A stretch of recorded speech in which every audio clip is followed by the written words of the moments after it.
ہماری شریعت کیا ہے؟ نظافت پسند ہے.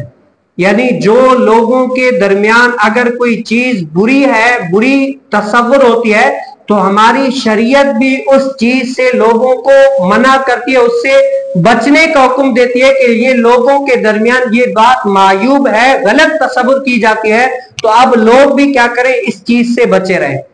اسی طریقے سے حدیث مبارکہ میں بھی یہ فرمایا. آج لوگ پوچھتے ہیں کہ بھائی مولانا صاحب قبلے کی طرف تھوک پھینکنا یا بلغم پھینکنا یا پاؤں کرنا یہ کیسا ہے؟ تو اس کے بارے میں ہم کیا فرمائے؟ نبی علیہ السلام نے 1500 سال پہلے ارشاد فرما دیا. وہ حدیث مبارکہ کیا ہے؟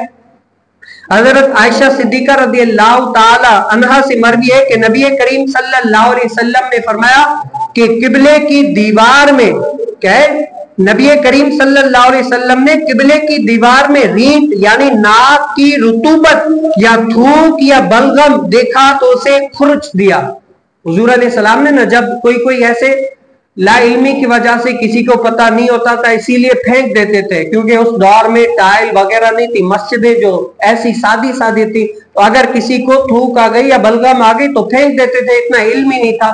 تو کسی نے پھینکا، حضور علیہ السلام نے ان کی تربیت فرمائی. کیا فرمایا؟ پہلے اٹھ کر اس تھوک بلغم وغیرہ کو کھرچا، نکال دیا، اور پھر کیا ہے فرمایا کہ جو اس طریقے سے نہیں کرو. کیوں؟ کیونکہ یہاں پر اللہ کی عبادت کی جاتی ہے، اللہ تعالیٰ کے سامنے گڑ گڑاتے ہیں، سجدہ کرتے ہیں، جو عزت والی جگہ ہے، پیشانی ہے، اس کو نیچے رکھتے ہیں، اور یہ مسجد اللہ کا گھر ہے، اس میں یہ چیزیں کیا ہے؟ مناسب نہیں ہے، اس چیز سے بچ جاؤ.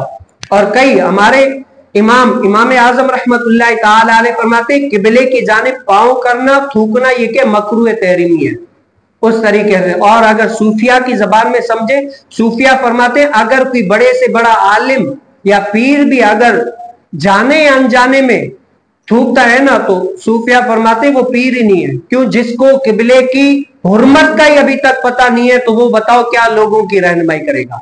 یہ صوفیاء کی زبان میں اگر آپ کہہ لیں. اسی طرح ایک واقعہ بھی ملتا ہے نا، کیا لوگ بڑے دور دراز سے ایک پیر صاحب کی صحبت میں جانے لگے تو ایک کسی درویش کو، اللہ والے کو بتایا کہ وہاں فلاں جگہ پر ایک درویش اللہ والا ہے، کثرت کے ساتھ لوگ جا رہے ہیں ان کی زیارت کرنے کے لیے.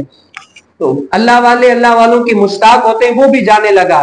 جب جانے لگا بالکل ان کے گھر کے سامنے پہنچ گیا نا، دیکھا کہ وہ پیر صاحب جن کی لوگ تعریفیں کر رہے ہیں، تو اس نے کیا کیا؟ بھائی بلغم یا ریت وہ ناک سے یا تھوک نکال کر قبلے کی جانب پھینک دیا. تو اس جو اللہ والا دوسرا تھا اس کی طرف جا رہا تھا، وہیں سے مڑ کر پیچھے ہو گیا. تو لوگوں نے کہا یا سیدی پہنچ گئے بس اللہ والے کی زیارت کرنے کے لیے، تھوڑے سے ہی قدم دور ہے، وہ سامنے گھر ہے، نظر آ رہا ہے. کہا کہ میں اس کو اللہ والا مانتی ہوں. کہ کیا ہوا؟ اتنے سارے لوگ. کہا کہ جس کو ابھی تک یہی نہیں پتا کہ اللہ کے گھر کی کیا حرمتیں، کیا شانیں ہیں اللہ کے گھر کی، وہ ادھر منہ کر کے ریت یا بلغم وغیرہ پھینکے، میرے خیال میں وہ اللہ والا نہیں ہے، وہ ادھر سے مڑ گیا.